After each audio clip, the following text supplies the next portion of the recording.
Thank you for the introduction. Let's dive right just in it. And okay, now it works. So what's the problem we're discussing? So imagine you have this source problem on the upper left. You can compile it to this target program. So there's not much happening here. Basically, we just performed a dead code elimination. We eliminated there where the gaps are. These assignments, they don't contribute to the result, so we can eliminate them. Sounds sound. And it is sound in the functional definition of soundness for this.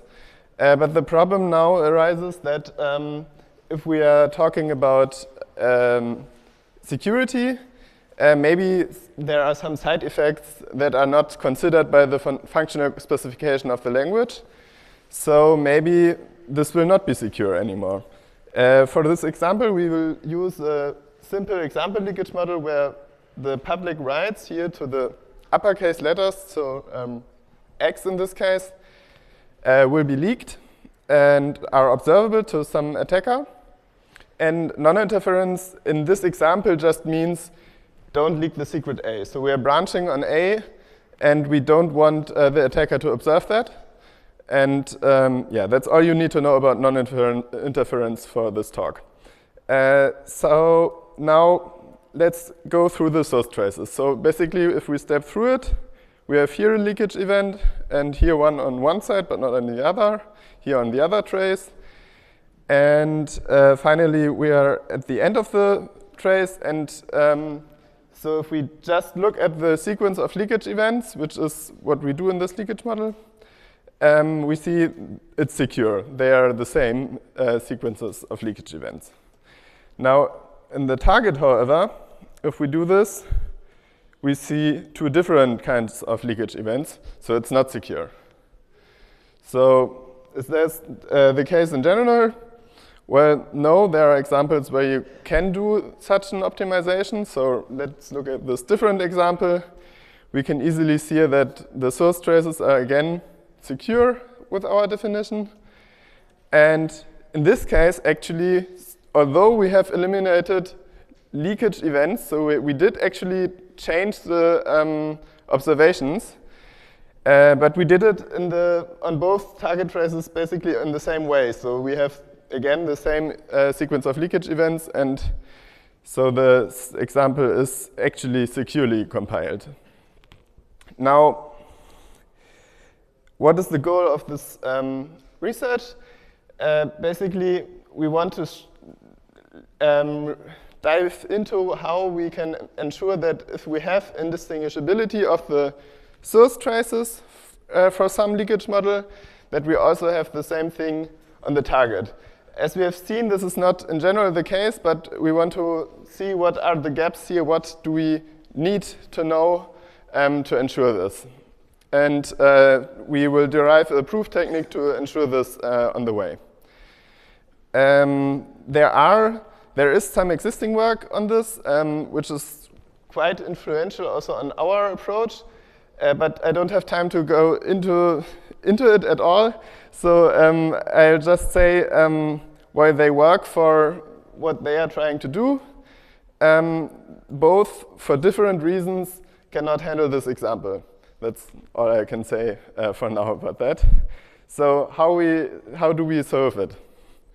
So first, let me remind you to one simple thing that is stuttering simulations, which is a basic concept in verifying compilers. And basically, the idea is to argue that a compilation path is correct, is that you step through the source and target traces and basically check that they are in some kind of related state.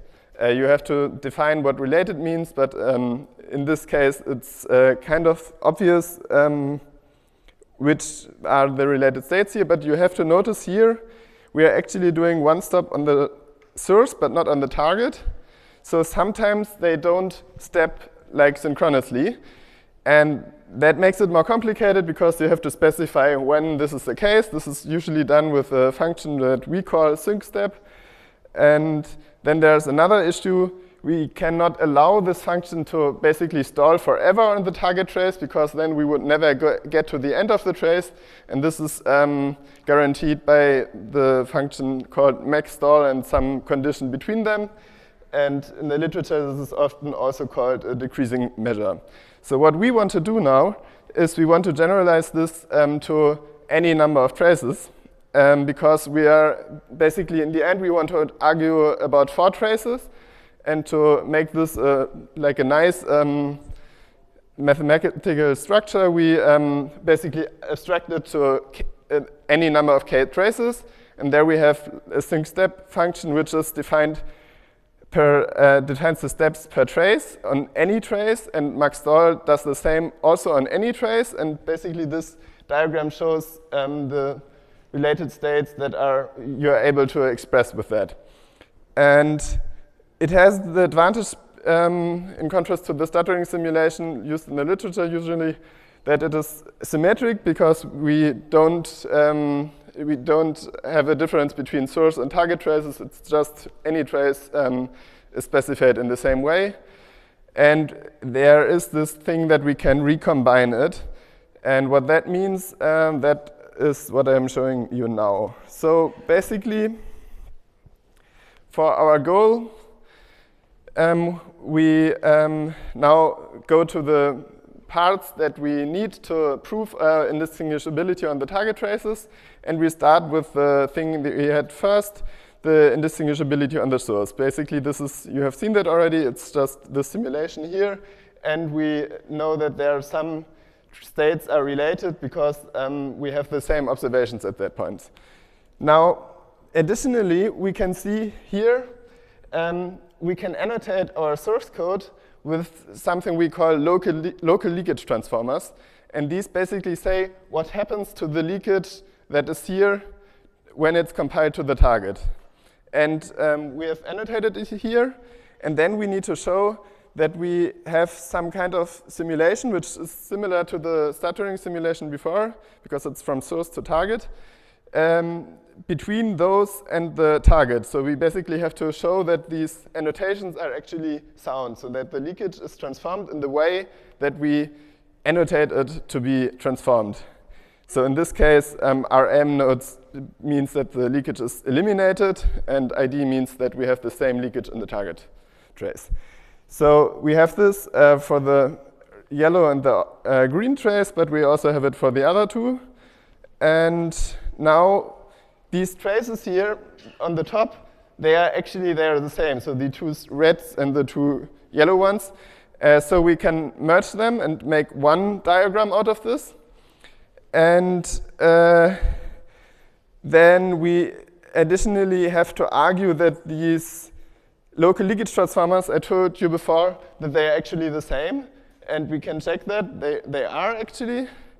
And now we can see, OK, then we have indistinguishability on the target trace. Because if we apply our local leakage transformer to the leakage at that point, which is equal because of the indistinguishability on the source traces, then we can argue that we have the same leakage on the target traces.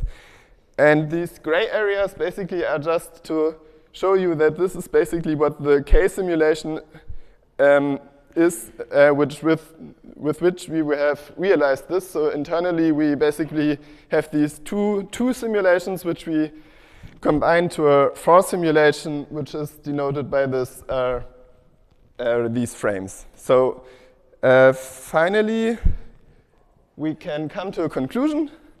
And so we've shown you in this talk that we have come up with a new proof technique for non-difference preservation. And we've introduced you to the concept of K-simulations, which you could also maybe apply in other domains. And then to this concept of combining these K-simulations to basically simulate one hyperproperty to some target somewhere else. And the specific hyperproperty simulation, indistinguishability simulation, which is the focus of this work. And what I haven't talked to you about is how it relates to the previous approaches. So basically in the paper, you will see that it generalizes previous approaches and actually can be useful to modularize CT preservation proofs, where CT is a specific leakage model, which is very interesting, but also a little easier than the general case. But we can actually make the proofs for CT preservation also simpler.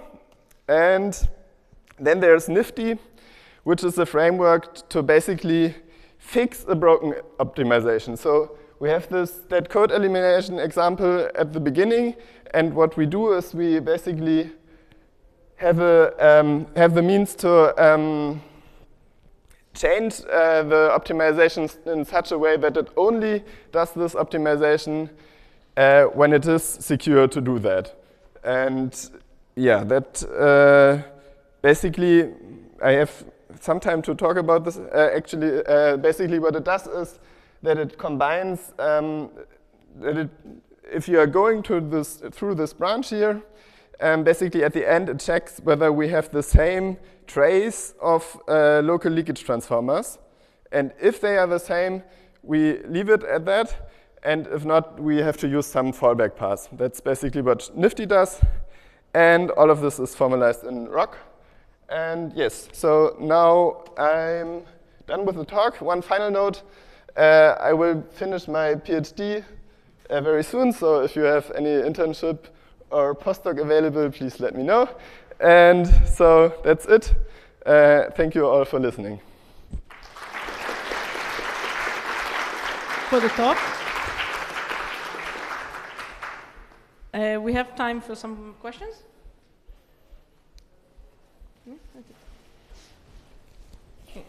We have probably 1.5 questions, but yeah, thank you. Thank you for the talk. I am wondering on what kind of programs did you apply these proof techniques? Did you apply this to real C programs, or on what kind of language are you operating on? Yes, so we are doing this only on some kind of toy language, so basically a simple language, which is also, maybe I should have stressed that, in contrast to the previous work, which is also doing this on actual C, and I'm not sure on what Jasmine is working, but they have like actual languages. This is just a toy language to explore this new proof technique, but we don't have a actually usable framework for use and practice. Yeah. Yeah. Any more questions? Yeah. Okay. So does your compilation ever add operations, or can it only remove them or keep them the same? Sorry? For the compilations that you're considering here, is it only removal of operations that you're considering, or can operations be added to? Adding is difficult. So basically, removing is supported, and like transforming in some way is also supported. Adding is a little bit a problem, because if you have like leakage that comes out of thin air and you have no point where to relate that to, so basically you would have to need some annotation in the source code already, where you denote, okay, here will be some leakage, and so the source leakage model would have to in some way signify that there is leakage. But this is basically, I mean, if you have some optimization that just produces leakage at some random point, that's hard to argue about at all. I don't know how you would do that. Thank you.